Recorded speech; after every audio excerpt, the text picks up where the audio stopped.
Good afternoon. My name is Dr. Adam Wesley Dean.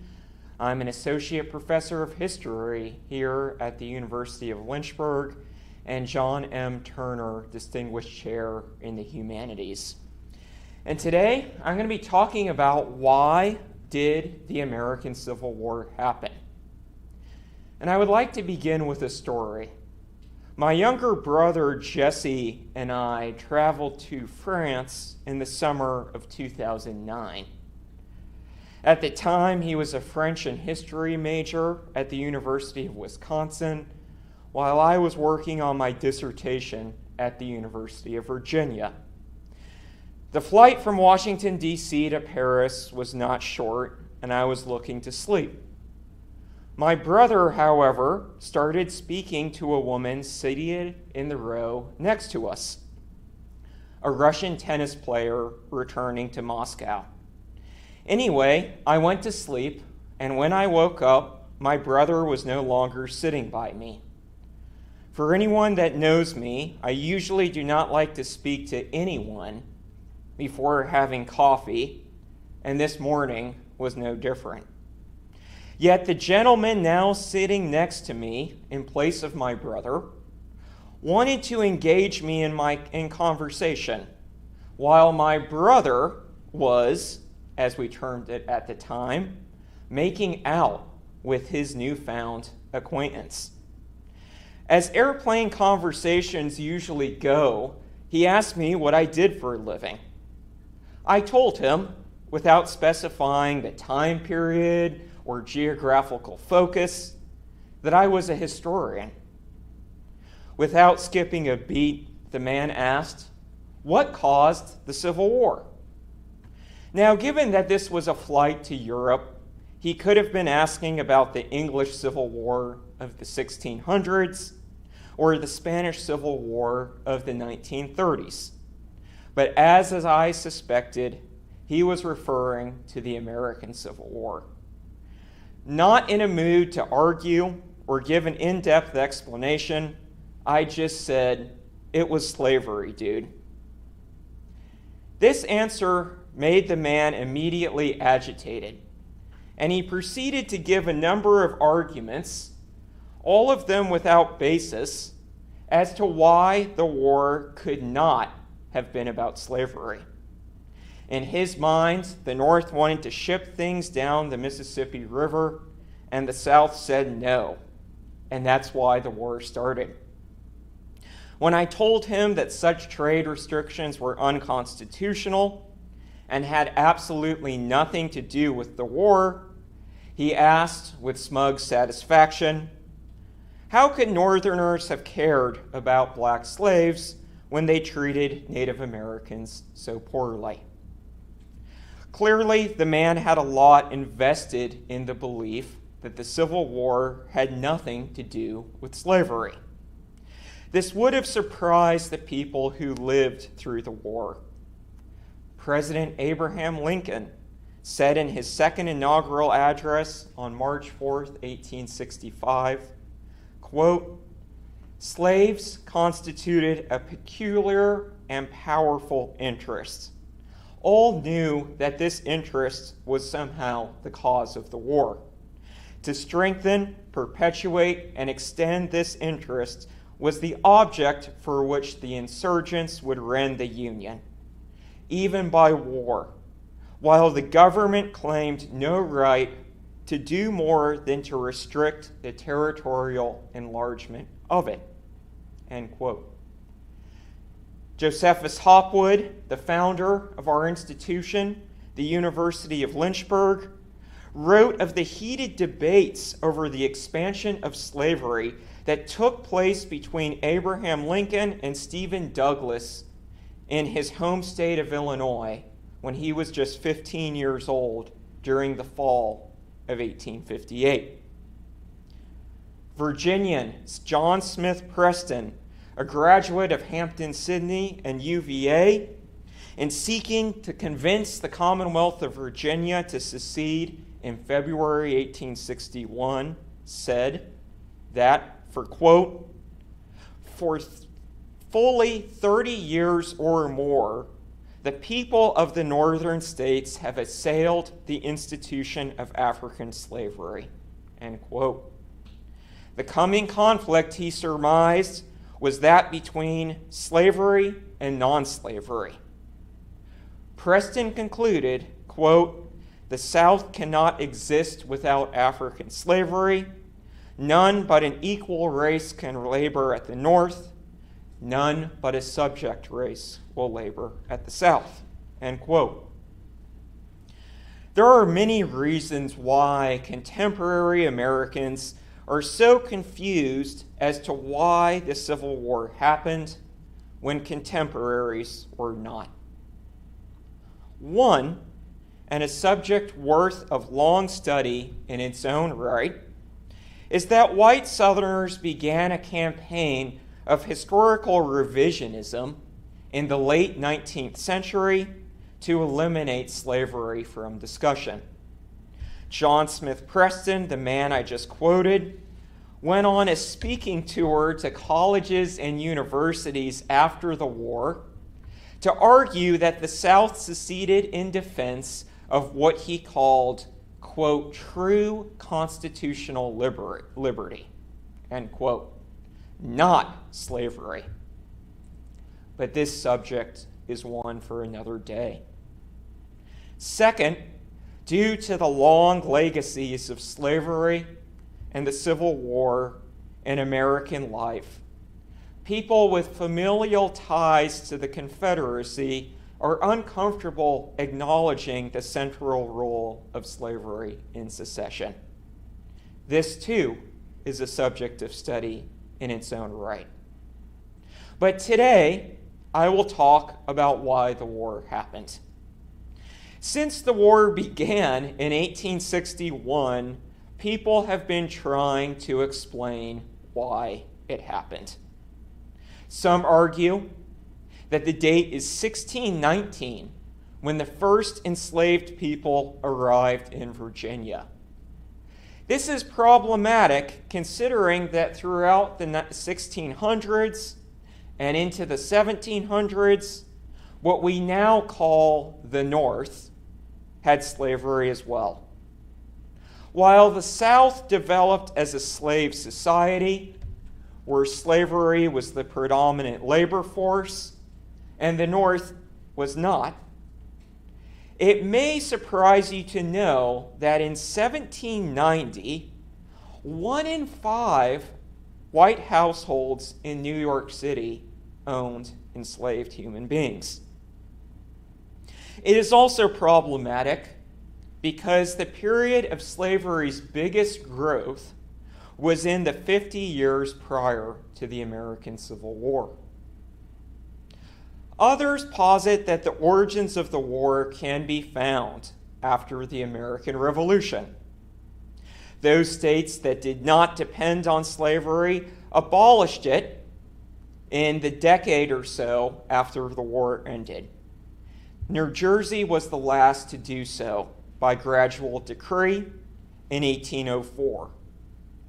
Those states that depended on slavery continued it and indeed advocated for the institution in the formation of the United States. The reason the nation's capital is in Washington, D.C., and not Philadelphia is that white Southerners distrusted the city's strong abolitionist community. To grant the South political power, the Constitution counted enslaved people as 3/5 of a human for purposes of congressional representation. Yet, to satisfy opponents of slavery, the Constitution banned the international slave trade to the U.S. by 1808. Even New Jersey, the last northern state to abolish the institution, had evidenced a disgust with what state lawmakers called, quote, "the barbarous custom of bringing unoffending Africans from their native country and connections into a state of slavery," end quote. While indeed the creation of a free state and slave state divide is an important part of why the Civil War happened, one would be hard-pressed to say that the war became inevitable, or even likely, or predictable in the early U.S. While there were those who opposed slavery, there was wide consensus on securing the institution where it existed. Congress and George Washington approved the passage of a Fugitive Slave Act in 1793, which helped ensure to those states that had slavery, when people escaped from them, those enslaved people would be returned. It also criminalized assistance to escapees. And 1808 came and went without any decrease of slavery within the United States. Instead, British demand for cotton, the cotton gin, and Western expansion dramatically strengthened slavery in the American South.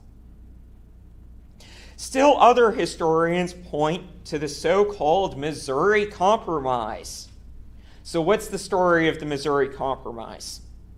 An obscure congressman from New York, James Talmadge, proposed 2 amendments in February 1819 regarding slavery in the proposed state of Missouri, one of which prohibited the further introduction of slaves into the state, or proposed state, and the second provided for the emancipation of those already there after the age of 25. This started a heated debate over whether slavery would be permitted in the Louisiana Purchase, land bought from France in 1803. Thomas Jefferson himself, in an 1820 letter, predicted that the Union may crumble due to this exact issue, which he said, quote, awakened and filled me with terror, end quote. Those opposed to slavery in the Louisiana Purchase argued that the institution prevented the establishment of small farms in the West, that slavery could be exploited by America's enemies like Great Britain, and that slavery granted too much political power to the South, or the expansion of slavery would grant too much political power to the South. While a few in Congress, including Talmadge himself, did express outrage at the immorality of slavery, the debate did not revolve around this point. So what happened? Kentuckian Henry Clay brokered a compromise where slavery would be permitted in Missouri, but permitted in Missouri, prohibited in the Louisiana Purchase, north of 3630 latitude longitude. Maine split off from Massachusetts to become a free state as part of the compromise as well. But did the Missouri Compromise signal, as Jefferson believed, the knell or end of the Union? The answer is mostly no. For one thing, the war did not begin for another 40 years. Far more important is the fact that both free states and slave states widely agreed to the compromise.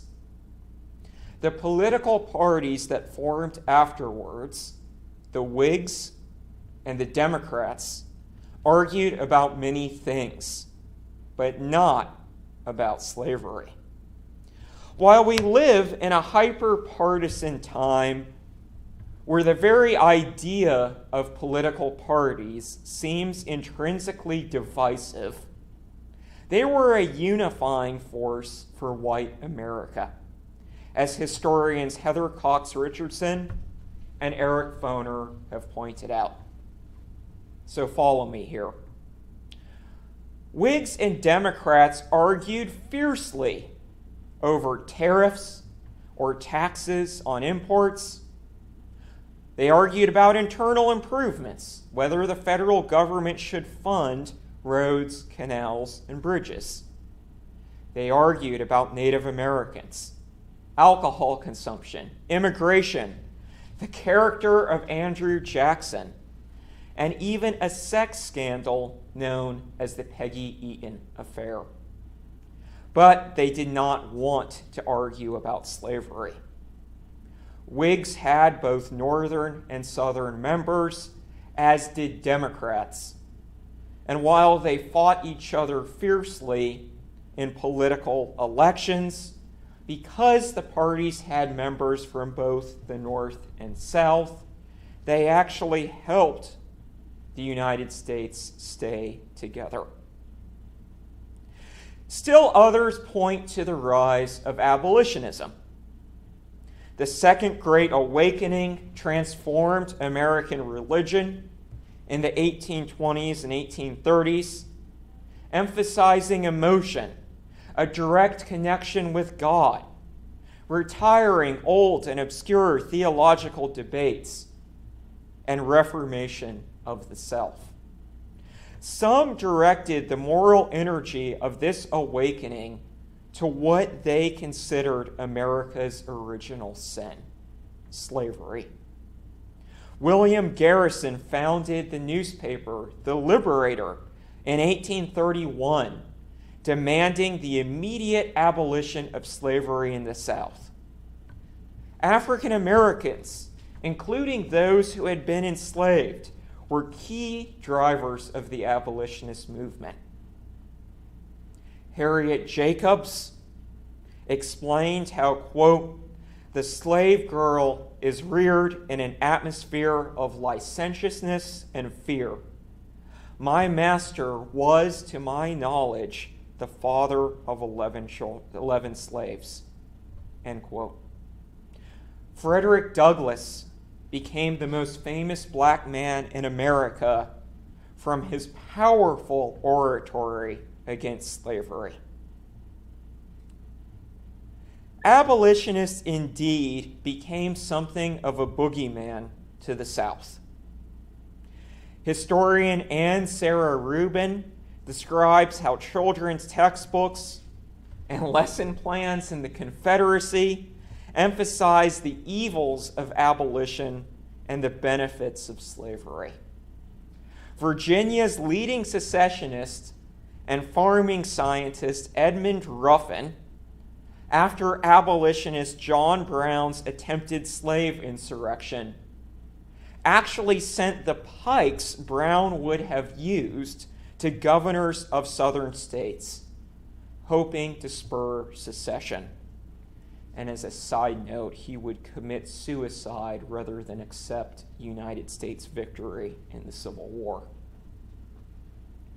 The Mississippi Declaration of Secession identified its position, quote, with the institution of slavery, end quote, describing how abolitionists sought to advocate, quote, equality socially and politically and promote insurrection, end quote. Now, while Ulysses S Grant, the most famous Northern general of the Civil War and later president, while he was living in Missouri in 1856, he described the white Southern fear of abolition and how they connected it inaccurately to the North as a whole. Quote, the Republican Party was regarded in the South and the border states not only as opposed to the extension of slavery, but as favoring the compulsory abolition of the institution without compensation to the owners. The most horrible visions seem to present themselves in the minds of people who, one would suppose, ought to have known better. End quote. Now, as Grant alluded to, the popularity of abolitionism in the North was not what Southerners thought it was, either in 1830, 1850, or 1860.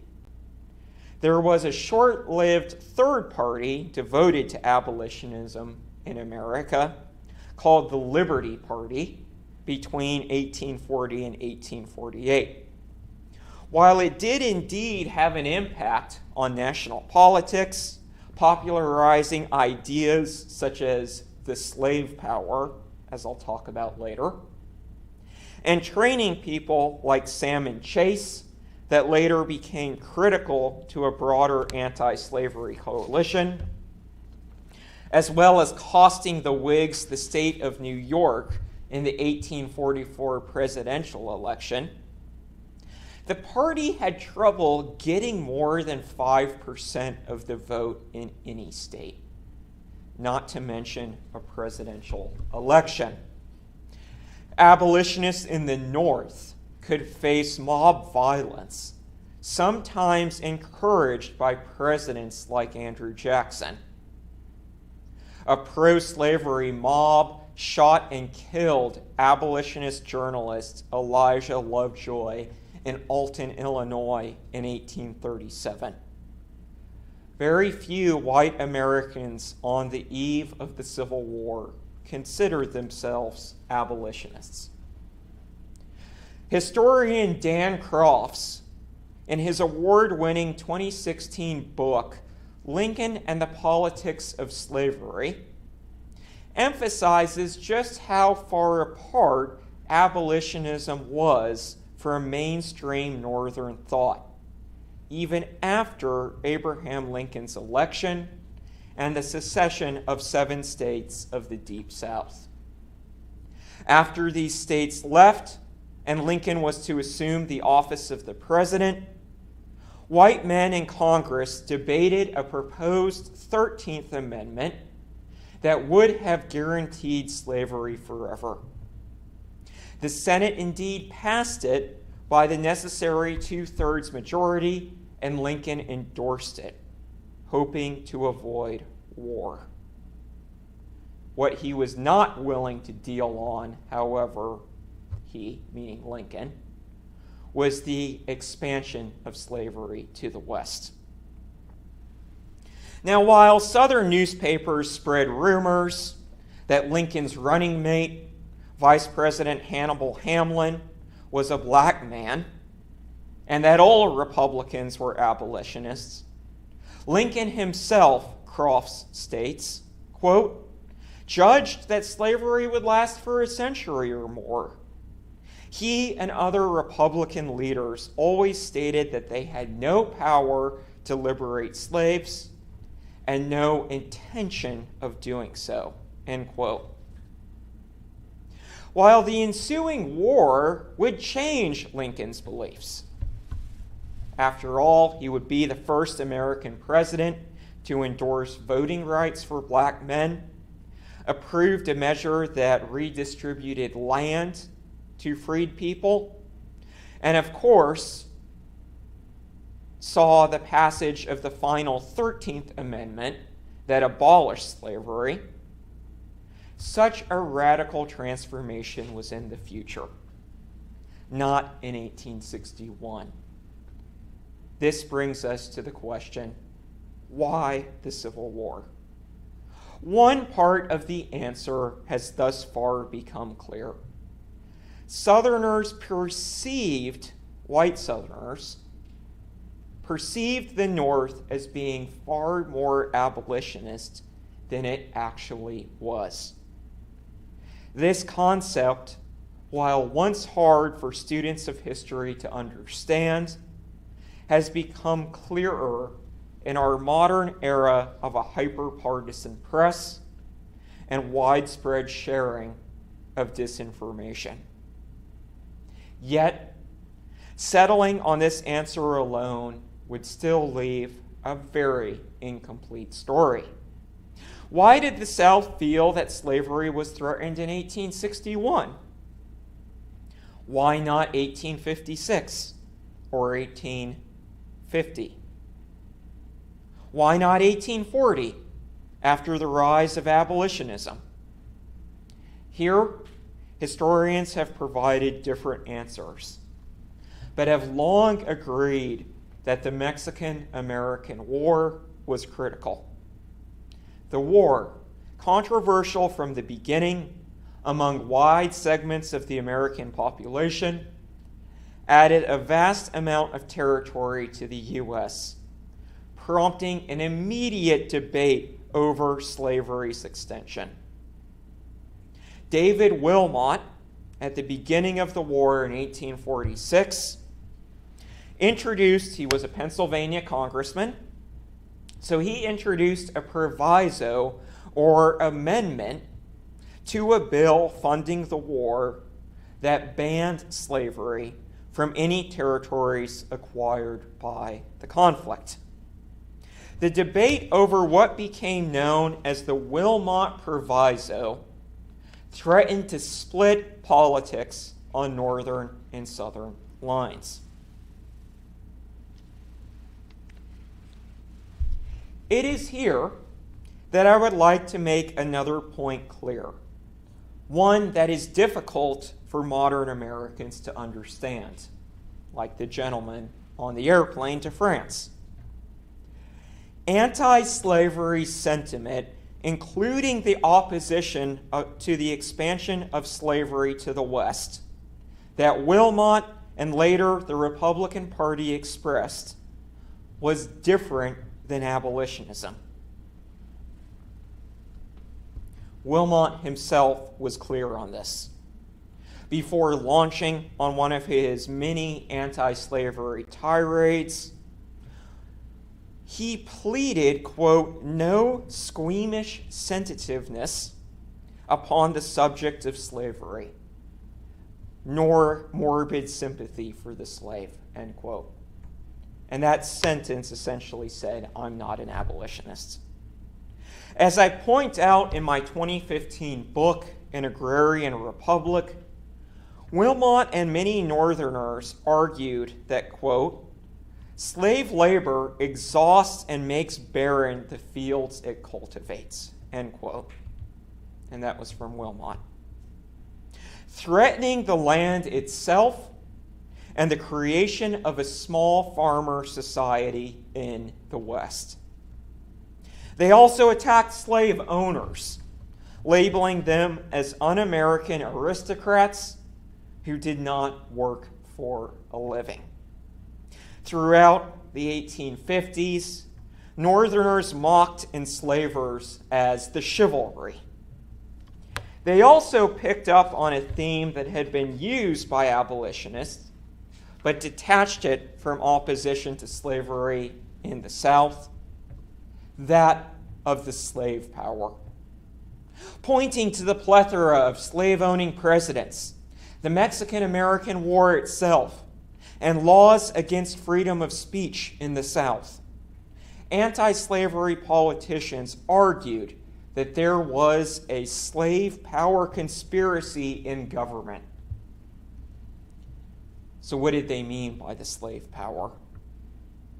It referred to the idea that a small fraction of enslavers had gotten control of the government and were using it to protect, preserve, and expand the institution. So the Mexican-American War ended in 1848 when the United States Army entered Mexico City and forced the Treaty of Guadalupe Hidalgo. The Wilmot Proviso was not yet resolved. Seeking an opportunity to seize on the widespread opposition to the expansion of slavery, influential Ohio politician and attorney Salmon P. Chase called for a free territory convention for all those opposed to slavery in the West. Featuring an odd mix of former Democrats, former Whigs, and advocates for free land in the West, the convention produced the so-called Free Soil Party with the catchy slogan, "Free soil, free speech, free labor, and free men." The last part of that phrase, free men, did not refer to enslaved people, but to Northern whites. While the Free Soil Party did surprisingly well in 1848, Whig candidate Zachary Taylor won the presidential election. Dying in July 1850 of an illness, his successor, Millard Fillmore, took the presidency, and Congress went to work on fashioning yet another compromise to deal with the question of slavery in the West. The stakes were high. In Nashville, Tennessee, a group of disaffected white Southerners gathered to contemplate secession should Congress go ahead with a ban on slavery in the territories. The Free Soilers elected to Congress, on the other hand, would have loved such a settlement. What emerged, largely through the efforts of the 5'4", hard-drinking Illinois Senator Stephen Douglas, was the Compromise of 1850, which historian Paul Finkelman says is better labeled the Appeasement of 1850. California would come in as a free state, while Texas would come in as a slave state. The size of Texas was reduced in exchange for the federal government assuming Texas's debt. In a small gesture to Northern sentiments, the slave trade, but not slavery itself, was abolished in Washington, D.C., ending the practice of selling women and children in the nation's capital. But Douglas secured for the South a strengthened Fugitive Slave Act. Meanwhile, New Mexico and Utah territories would be organized by a principle called popular sovereignty, where the citizens of these territories would get to vote on whether or not they wanted slavery. For a brief moment, it seemed that 1850 would be like 1820. In the North, people held rallies celebrating the saving of the Union. In Boston, there was a 100-gun salute after the compromise passed. Even in the Deep South, politicians opposed to the compromise, like Mississippi's Jefferson Davis, lost elections to pro-compromise candidates. An influx of new immigrants from Ireland led to anti-immigrant sentiment in northern cities.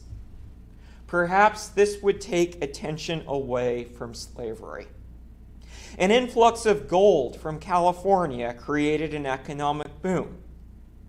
Strong economies tend to produce more political stability. Yet, such was not the case. As Vanderbilt historian Richard Blackett points out in a masterful book, the new Fugitive Slave Act shaped politics for the rest of the 1850s.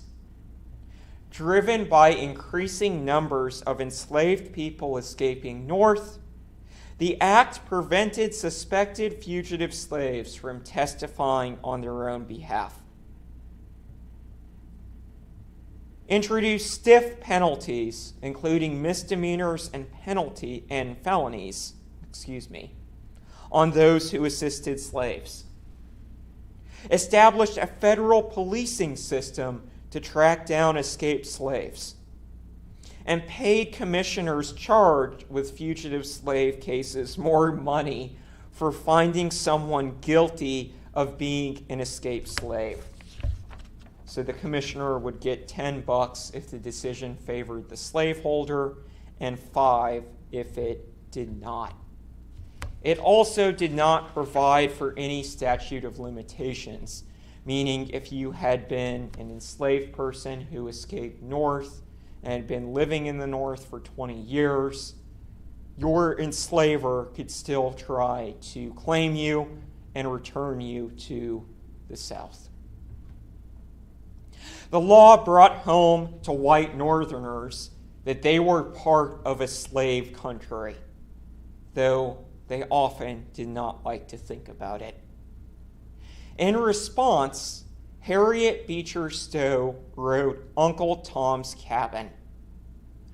Based off interviews Stowe had with escaped slaves, the book used religious metaphor, an unusually frank talk of sexual violence, to drive home the point that slavery was a repulsive institution and that the North was complicit in it. While the book did not convert the North to abolitionism, it was widely read and adopted to various theatrical productions. Also, though abolitionists did not control all Northern state legislatures, some free states felt it necessary to assert their own states' rights against the Fugitive Slave Act. Vermont passed a law late in 1850 guaranteeing fugitive slaves the right to a trial by jury and habeas corpus. Abolitionists also rallied to protect enslaved people in their communities, using violence if necessary. In the spring of 1854 in Boston, enslaver Charles Suttle of Alexandria, Virginia, made an attempt to reclaim Anthony Burns, who had escaped to Massachusetts while working in Richmond. Upon hearing that Burns had been arrested, 2,000 abolitionists gathered outside the courthouse and tried to storm it by force. In response, the president at the time, Franklin Pierce, ordered the United States military to escort Burns out of the city to a federal ship to return him to Virginia. Clearly, slaveholders were not concerned with using a strong federal government when it came to protecting the institution. White Southerners viewed Northern resistance to the Fugitive Slave Act both in the form of violence and the passage of laws like the one in Vermont as an affront. It seemed to them that the North was not holding up its end of the bargain in the Compromise of 1850. White Southerners would thus demand more concessions in favor of slavery. This explains the KansasNebraska Act of 1854, one of the most unpopular laws in U.S. history. 4 senators, all from the South, who lived on F Street together in Washington, D.C., named James Mason, Robert M.T. Hunter, Andrew P. Butler, and Davy Atchison, demanded that if Stephen Douglas wanted to organize the territories west of Missouri to build a transcontinental railroad, they would have to be open to slavery. Now, here was the key point. These territories, both Kansas and Nebraska, were part of the Louisiana Purchase, where slavery had been forbidden after the Compromise of 1820, north of 3630. Now, Douglas hoped to skirt controversy by using that theory he had put forward in 1850, popular sovereignty. The people of the territories, according to the KansasNebraska Act, would get to vote on whether or not they wanted slavery. Douglas thought this would give Northerners the substance of what they wanted no slavery in the West, while allowing Southerners to believe that they could carry the institution west. The results showed the catastrophic error in his thinking. After the bill barely passed Congress, public gatherings popped up throughout the upper Midwest, demanding opposition to slavery in the territories. One, which took place in Madison, Wisconsin, called for a new political party called the Republicans, pledged to, quote, exclude slavery from all the territories over which the general government has exclusive jurisdiction, end quote. In Kansas itself, instead of an orderly voting process, both Free State and Slave State supporters simply tried to ferry people into the state to claim it for their side. By the fall of 1855, one government formed in Topeka, Kansas, claiming to represent Free State supporters, while a pro-slavery legislature established itself in Lecompton. Both sides smuggled weapons from the east and prepared for a fight. In the spring of 1856, 3 episodes of political violence pushed America closer to civil war. Abolitionist Senator, one of the few abolitionists in the Senate, Charles Sumner, who belonged to the Republican Party, gave a speech entitled "The Crime Against Kansas," in which he used graphic imagery to attack the South's attempts to claim Kansas. At the beginning of the speech, he mocked South Carolinian Andrew P. Butler's recent stroke. Butler, if you remember, had essentially forced Douglas to open up the territories to slavery. 2 days later, Butler's relative, Preston Brooks, approached Sumner while he was working in the Capitol building in Washington, D.C. Brooks proceeded to beat Sumner into unconsciousness with a cane, while another, Lawrence Keat, prevented others from interfering with a gun. Northerners were shocked at the brazen attack and the South's response to that brazen attack. Brooks received an inordinate amount of canes, some inscribed with the message, "Beat 'em again." One Northern congressman, Joshua Giddings, told his wife that he planned on carrying a gun to Capitol Hill, explaining, quote, "Northern men want to fight," end quote.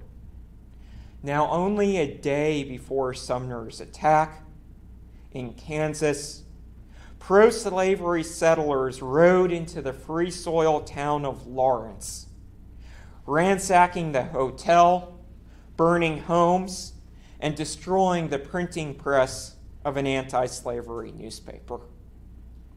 The third act of political violence was in retaliation for these two. John Brown, a radical white abolitionist with an Old Testament sense of vengeance, dragged 5 pro-slavery settlers from their homes in the middle of the night on the banks of the Pottawatomie Creek in Kansas and hacked them to death with a broadsword. In the aftermath of the massacre and the sack of Lawrence, pro- and anti-slavery settlers would square off in pitched gun battles in Kansas. The 1856 presidential election pitted the first Republican candidate, John C. Fremont, a Western explorer, against James Buchanan, a Pennsylvania Democrat, and Millard Fillmore, a former president running on an anti-immigrant platform. The Whigs Having been a major political party and having fielded a presidential candidate just 4 years earlier in 1852, had ceased to exist, consumed by divisions over slavery in the West. What is surprising is how well Fremont, an awkward campaigner and hesitant speaker, did. He won every free state except California, Illinois, Indiana, Pennsylvania, and New Jersey, sweeping New England and the rural Midwest. But James Buchanan, a Pennsylvania Democrat with Southern sympathies, won the election. At his inauguration ceremony, astute observers noticed him whispering with the Chief Justice of the Supreme Court, Roger B. Taney. Days later, the Supreme Court issued the Dred Scott decision, which not only stated that black people had, quote, no rights which white men are bound to respect, end quote, but also declared that the Constitution's Fifth Amendment preventing the seizure of life, liberty, and property without due process of law forbade Congress and territorial legislatures from barring slavery in the territories. A furious Stephen Douglas quickly grasped that the law invalidated his precious popular sovereignty theory, mandating that the territories had to allow slavery. Taken to its logical conclusion, the ruling also seemed to question whether any free state, even the Republican strongholds of Wisconsin and Massachusetts, could ban slavery. Now, Buchanan had hoped that everyone would just abide by the court's decision and the Republican Party would cease to exist, but that was a severe miscalculation. The decision backfired. Just 2 months later, in May 1856, Republican leader Salmon P. Chase wrote that, hey, everything seems to look pretty well politically. If Dred Scott, violence in Kansas, and the Fugitive Slave Act had convinced Northerners that the South would stop at nothing to protect the institution and make it national, the publication of a book in 1857 and again in 1859 helped convince white Southerners that the election of a Republican president would threaten slavery. Hinton Helper's The Impending Crisis was an unusual book in that it was an attack on slavery by a white Southerner, in this case, a North Carolinian. Helper argued that slavery was bad because it denied education to poor whites, led farmers to misuse the soil, and prevented Southern progress. And he said, hey, the Republicans should organize poor Southern whites in the South. University of Manchester historian David Brown calls Helper's The Impending Crisis, quote, the book of the 1860 election, end quote. So why was it a big deal? White Southerners started to believe that if the Republicans did well in 1860, particularly in the presidential election, they could start to organize a party in the South that would be opposed to slavery. Indeed, a major feature of 19th century political parties was the so-called spoils system, where a president could appoint party supporters to political offices and thus build political support.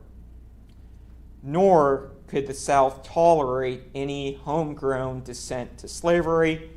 North Carolina officials imprisoned a preacher for distributing Helper's book and charged him with inciting a slave rebellion.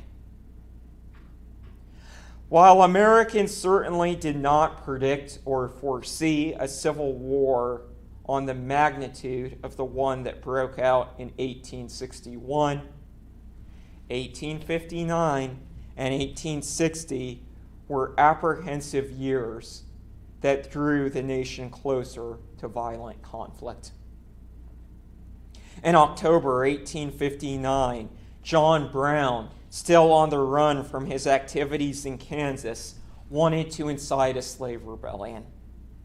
Gathering a team of 13 whites and 5 black men, Brown planned to storm an arms depot at Harper's Ferry, Virginia, today in West Virginia, and then retreat into the Blue Ridge Mountains, waging a guerrilla war on slavery. But Brown and his men were trapped and captured in the city. On November 2nd, he was sentenced to death. On December 2nd, impressing all of those on the scene, even his sworn enemies, he handed his jailer a note saying, quote, "I, John Brown, am now quite certain that the crimes of this guilty land will never be purged away but with blood," end quote. Then he walked to the gallows. After the Southern media claimed that church bells rang throughout the North in support of the abolitionist, while the Republican Party moved quickly to disavow the whole matter. 1860 also saw high drama. The Democrats, the last national party remaining, held their convention in the pro-slavery city of Charleston, South Carolina, in late April of that year. At the convention, the party divided on the question of slavery in the West, just as the Whigs had. Stephen Douglas had held out hope prior to the convention that he could unify people on popular sovereignty. But the party's rabid pro-slavery politicians refused to recognize states' rights on the question of slavery. They demanded that the federal government guarantee slavery in the territories in support of the Dred Scott decision. The convention ended in discord. The Northern Democrats would nominate Stephen Douglas, while the Southern Democrats nominated John C. Breckinridge. So what were the Republicans doing in 1860? Well, first, they were almost guaranteed the presidency by Democratic division. And they nominated the moderate Abraham Lincoln on a platform that called for the banning of slavery from the territories, but also condemned John Brown's raid. There was also a fourth party that nominated John Bell of Tennessee on a vague platform calling for national unity. Meanwhile, in Texas, in the summer of 1860, nervous enslavers blamed wildfires, likely caused by lightning, on slave arsonists. In November 1860, Lincoln won big in the Electoral College, sweeping all the free states except New Jersey. If all three of his opponents had combined, they would not have beaten his electoral vote total. Now, as I said earlier in the talk, Lincoln's election and everything that it represented triggered secession. By February 1st, 1861, 7 states were out of the Union and established a new government in Montgomery, Alabama. this new government, the Confederacy, adopted a constitution which, as Vice President Alexander Stephens, is Vice President of the Confederacy, explained in a March 1861 speech, quote, "Put at rest forever all the agitating questions relating to our peculiar institution, African slavery. As it exists amongst us, the proper status of the Negro and our form of civilization." This was the immediate cause of the late rupture, end quote. He continued to explain that, quote, "Our new government," this is starkly racist language, but continuing the quote, "is founded upon the great truth that the Negro is not equal to the white man, that slavery, subordination to the superior race, is his natural and normal condition," end quote. Yet, there are two questions remaining in why the Civil War happened. How did the 7 states that left the Union by February 1861 turn into the 11 states of the Confederacy? And why did the North respond with force? Why not just let the South go? To answer the first question, President Lincoln made a fateful decision to supply provisions to Fort Sumter in Charleston Harbor, South Carolina. In response, Davis ordered an attack on the fort on April 12th. 3 days later, after the fort surrendered, Lincoln called for 75,000 volunteers to crush the rebellion. As historian Bill Freeling points out, those states that had the biggest percentage of slaves in them proceeded to leave the Union. In May 1861, Virginia voters seceded by a 6-1 margin, but there was significant opposition in the relatively non-slaveholding western part of the state.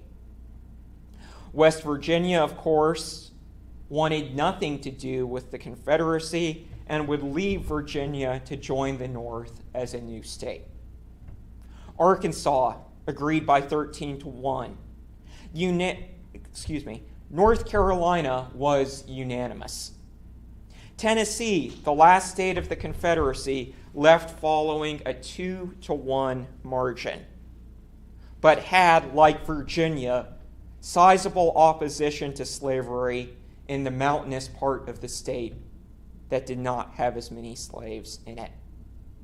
The border South, particularly Missouri, Kentucky, and Maryland, had pro-Confederate factions, but would stay loyal to the Union. So why did the North make a fight of it? Why not just let the Confederacy go in peace? The answer is that they cared about America and democracy, limited as it may seem to us today. They linked these two concepts together in a single word called union. Northerners were not willing to see one part of the country leave just because it did not like the result of a presidential election, with that part being devoted to preserving and expanding slavery.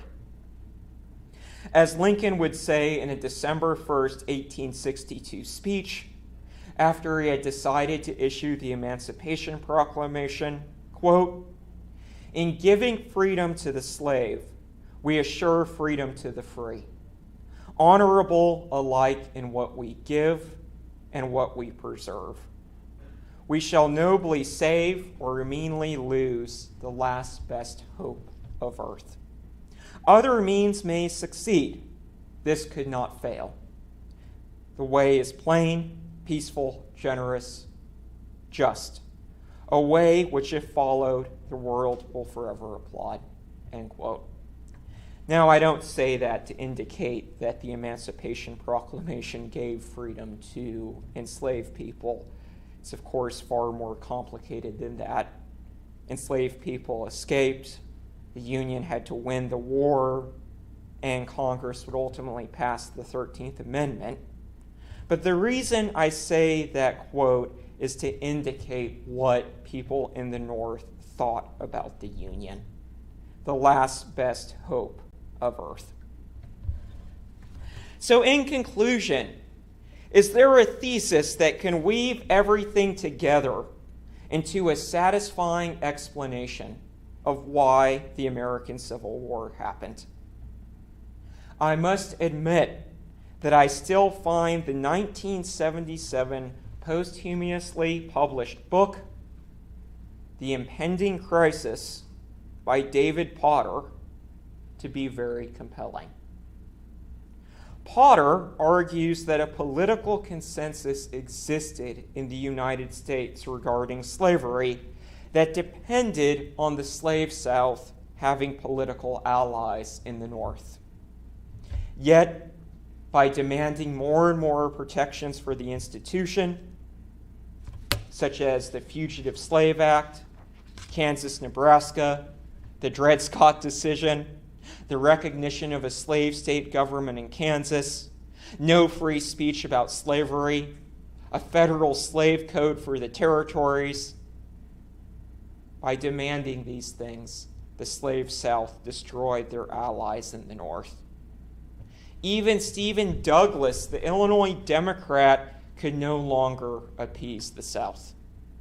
The North, while willing to tolerate slavery in the South, would not accept the institution being nationalized or expanded to the West, deemed the future of the country.